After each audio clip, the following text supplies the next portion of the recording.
Friends, welcome back to Python.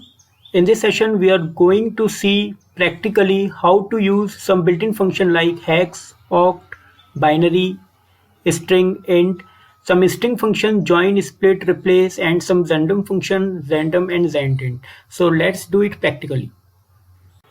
तो देखिए यहाँ पर मैंने इस एग्जाम्पल में कुछ बिल्ट इन फंक्शन कवर किए हैं जैसे oct, hex, binary, str, int और राउंड फंक्शन। तो चलिए एक बार समझते हैं इन सबको। देखिए सबसे पहले आपने यहाँ पर नंबर एक एंटर कराया है, जो भी आप यूजर्स नंबर एंटर कराना चाहते थे वो आपने इनपुट फंक्शन यूज करके आपने सिंपल एंटर कराया है। वही आपका एंटर्ड नंबर यहाँ पर सेकेंड स्टेटमेंट में प्रिंट किया है। अब ऑक्टल में कन्वर्ट करने के लिए आपने एंटर्ड नंबर को ऑक्टल में कन्वर्ट के लिए आप यूज करेंगे ऑक्ट फंक्शन। तो अगर आपने 17 अगर आपने एंटर किया है तो वो उसके लिए आपको 0 to 1 आपको रिटर्न कर देगा। यहाँ पर 0 जो है वो आपका ऑक्टल नंबर रिप्रेजेंट करता है, बाकी जो 17 का कन्वर्जन है वो आपका 21 आएगा। उसके बाद हेक्स जो है वो हेक्साडेसिमल में कन्वर्ट करेगा आपके एंटर्ड नंबर को। तो 17 का जो हेक्साडेसिमल होगा वो आपका 11 होगा, बाकी जो 0x है वो आपके हेक्साडेसिमल को रिप्रेजेंट करता है, नंबर को रिप्रेजेंट करता है। उसके बाद बाइनरी में 0b जो है वो बाइनरी रिप्रेजेंट कर रहा है, बाकी जो बाइनरी कोड है वो 10001 होगा इन केस ऑफ 17।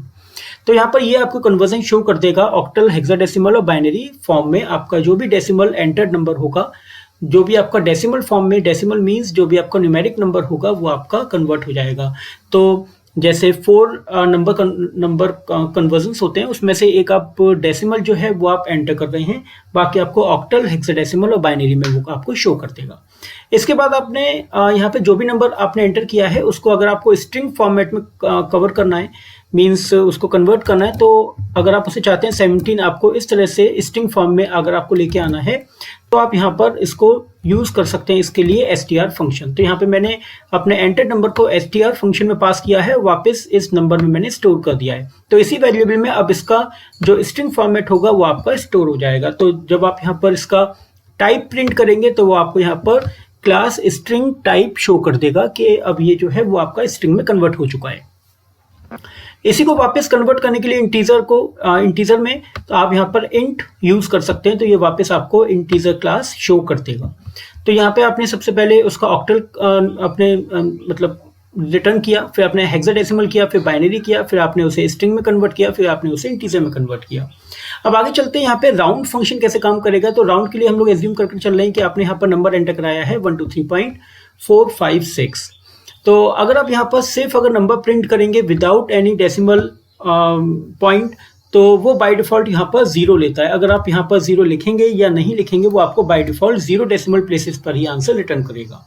तो अगर आप सिर्फ नंबर लिखेंगे तो आपको 1 2 3 दे देगा, विदाउट डेसिमल आपका आंसर आ जाएगा 1 2 3। अगर आप यहाँ पे 1 डेसिमल के लिए करेंगे तो ये राउंड ऑफ करेगा, जैसे जनरली हम लोग मैथ्स में राउंड ऑफ करते हैं। अगर 5 तक अगर होता है तो नेक्स्ट नंबर आता है 5 से अगर पहले, या 5 से पहले का होता है तो वो फिर प्रीवियस नंबर को कंसीडर करता है। तो बिल्कुल वैसे ही है यहाँ पे। अगर आपका 56 है तो 56 के लिए वो आपको मीन्स 45 है तो 45 के लिए वो आपको यहाँ पर 5 जो है वो आपको रिटर्न कर देगा। तो यहाँ पे 123.5 आ जाएगा।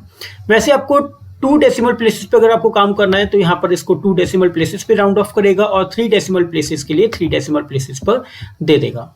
बिल्कुल वैसे आप यहाँ पे -1 और -2 भी पास कर सकते हैं, तो यहाँ पे आपको -1 और -2 डेसिमल प्लेसेस पे आपको रिटर्न कर दे देगा।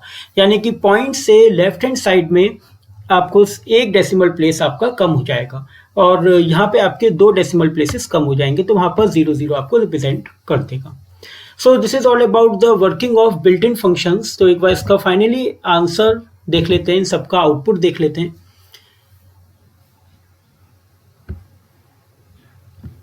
तो नंबर जो हम लोगों ने अभी एज्यूम किया था 17, उसके अकॉर्डिंग ये आपको आंसर दे रहा है।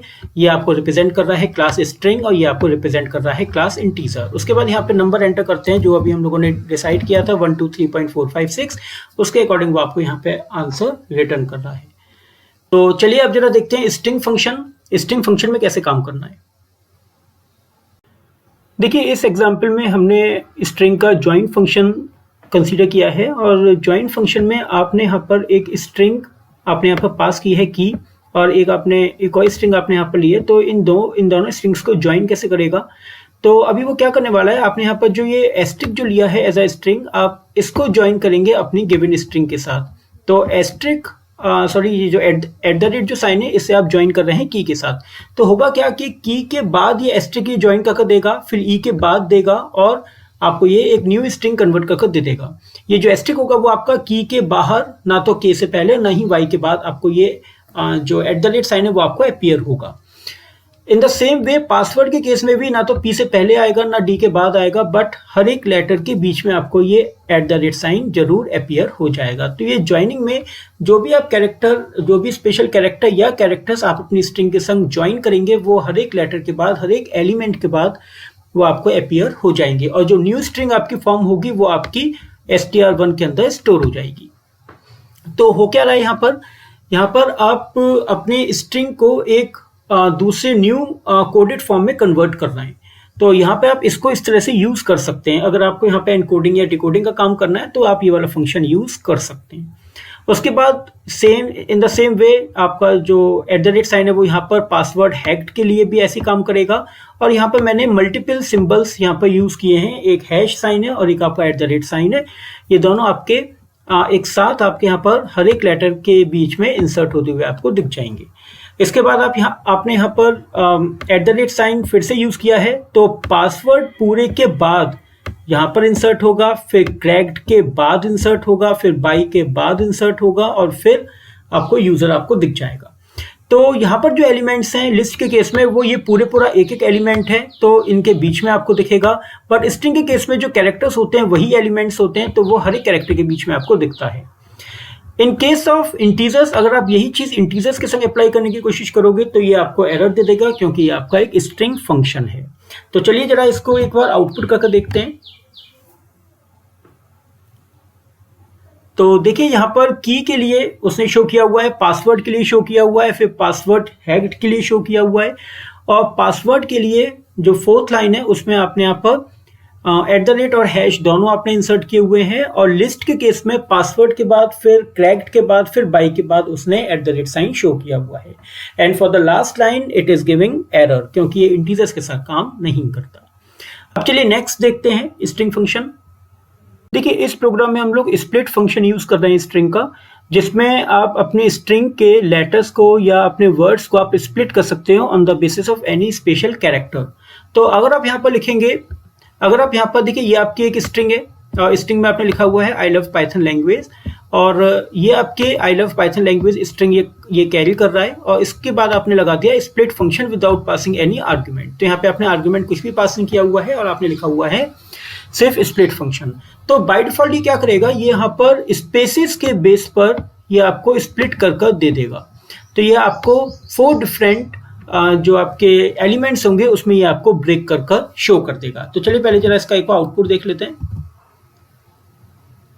ये देखिए उसने एक लिस्ट क्रिएट कर दी है जिसमें 4 एलिमेंट वो आपको शो कर रहा है। इन द सेम वे अगर आप यहाँ पर कुछ नहीं पास करते या अगर आप यहाँ पर स्पेस पास कर भी देते हैं तो दोनों का एक ही मीनिंग है। दोनों केसेस में वो स्पेस के बेस पर ही आपके स्ट्रिंग के वर्ड्स को स्प्लिट करेगा। तो आई एक अलग एलिमेंट बनेगा आपके लिस्ट का, लव अलग बनेगा, पाइथन अलग बनेगा और लैंग्वेज अलग बन जाएगा। इन द सेम वे अगर आप किसी एक पर्टिकुलर कैरेक्टर, जैसे आपका यहाँ पर जो कैरेक्टर है वो आपका यहाँ पर एक बार यहाँ आया हुआ है, एक बार पाइथन में आया हुआ है, तो यहाँ पर ओ के बेस पर स्प्लिट कर देगा। तो जहां जहां ओ आ रहा होगा वहां वो आपको कॉमा शो कर देगा। तो जरा देखिए, तो पहला जो आपका जो एलिमेंट होगा लिस्ट का वो आपका बनेगा आई स्पेस एल, उसके बाद कॉमा आएगा, फिर जो सेकंड एलिमेंट बनेगा वी स्पेस PYTH तक आपका सेकंड एक एलिमेंट बनेगा। फिर इसके बाद ओ के लिए कॉमा शो करेगा, फिर यहां से यहां तक आपको दूसरा एक और आपको एलिमेंट लिस्ट का दिख जाएगा। तो स्प्लिटिंग जो है वो यहाँ पर आपको ओ कैरेक्टर के बेस पर शो करता है। चलिए इसे जरा एग्जीक्यूट करके देखते हैं फिर से। तो देखिए यहाँ पर ये शो कर रहा है आई स्पेस, जो मैंने अभी डिस्कस किया था, ये ओ के बेस पर यहाँ पर स्प्लिटिंग शो कर रहा है। चलिए अब आगे देखते हैं। देखिए इस प्रोग्राम में हम लोग रिप्लेस फंक्शन यूज कर रहे हैं स्ट्रिंग का, जो कि आप किसी भी लेटर को किसी दूसरे लेटर या लेटर से आप रिप्लेस कर सकते हैं। तो यहाँ पे रिप्लेस करने के लिए आपके पास कोई एक सिंगल लेटर या आपके पास कोई वर्ड भी होता है, हो सकता है। तो चलिए जरा देखते हैं। सबसे पहले जो मेरी स्ट्रिंग है वो है आई लव पाइथन लैंग्वेज। उसके बाद मैंने इसको रिप्लेस किया है स्पेस। तो जहाँ पे भी स्पेस है वो सारे आपकी रिप्लेस हो जाएं विद @साइन। तो जहाँ पर भी आपकी स्पेस होंगी वो @साइन के संग रिप्लेस हो जाएंगी इन फर्स्ट केस। सेकेंड वाले केस में जहां पर भी आपको स्मॉल ओ दिखेगा वो कैपिटल ओ से रिप्लेस हो जाएगा। और थर्ड वाले केस में जहां पे भी आपको पाइथन लिखा हुआ दिखेगा, यानी मल्टीपल अगर अकरेंस भी होंगी इसकी, तो वो मल्टीपल अकरेंस को भी रिप्लेस करेगा। तो जहां जहां पाइथन आपको लिखा हुआ दिखेगा वहां पर प्रोग्रामिंग आपको रिप्लेस कर दे देगा। तो चलिए जरा इसका आउटपुट देखते हैं। तो देखिए यहाँ पे आउटपुट में वो शो कर रहा है आपको कुछ ऐसा। तो जरा इसको साइड करके देखते हैं। तो यहाँ देखते हैं कि कैसे आपको वो शो कर रहा है। आई लव पाइथन लैंग्वेज वहाँ पे शो कर रहा है और यहाँ पर आई लव पाइथन लैंग्वेज में स्पेस की जगह @ आ रहा है। यहाँ पर हर स्मॉल ओ की जगह पर वो कैपिटल ओ शो कर रहा है आउटपुट में, और यहाँ पर पाइथन की जगह प्रोग्रामिंग उसने रिप्लेस आपको कर दे दिया। तो ये था आपका रिप्लेस फंक्शन। अब चलते हैं रैंडम फंक्शन में। तो देखिए इस प्रोग्राम में हम लोग रैंडम मॉड्यूल के दो फंक्शन डिस्कस करेंगे। One is random and other one is rand_int। तो चलिए सबसे पहले रैंडम देखते हैं। अगर आप रैंडम फंक्शन को डायरेक्ट अगर एग्जीक्यूट कर देते हैं यूजिंग मॉड्यूल नेम, तो ये आपको जो नंबर रैंडमली जो जनरेट करेगा वो आपके 0.0 से स्टार्ट होगा और 1.0 से कम तक ये आपको कोई भी नंबर जनरेट करेगा जो कि अराउंड 15 डेसिमल प्लेसेस में आपको वो शो करेगा।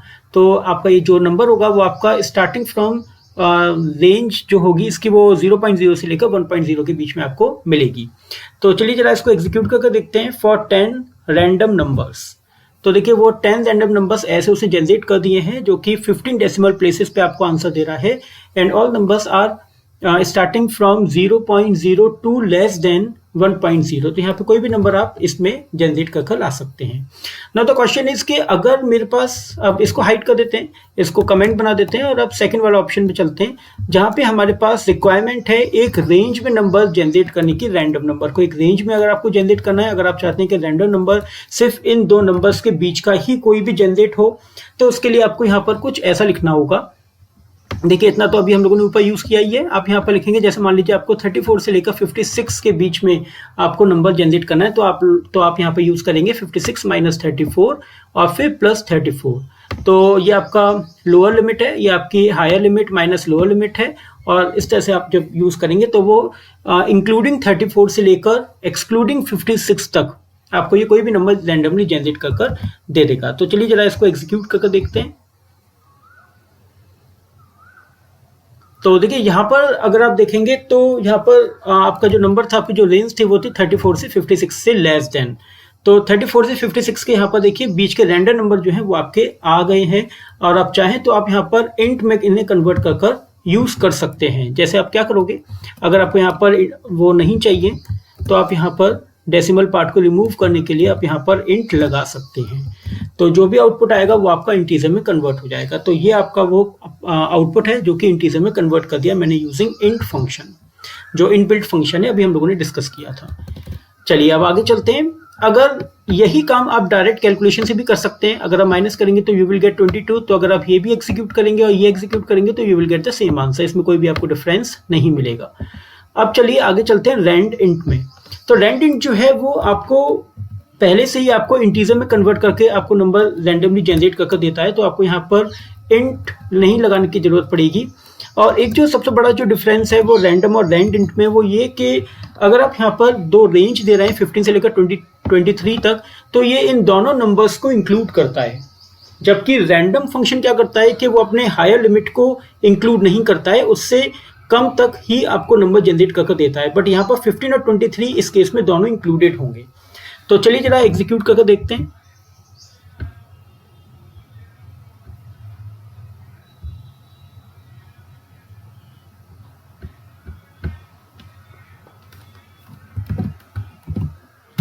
तो यहाँ देखिए ये आउटपुट आपका ये आ गया है, और ये आपका जो नंबर है वो आपका यहाँ पर 15 से 23 के सारे नंबर उसने जनरेट कर दिए। हालांकि यहाँ पर इस बार 23 नहीं आया है, बट ऐसा नहीं है कि आएगा नहीं। एक बार फिर से एग्जीक्यूट करके देखते हैं।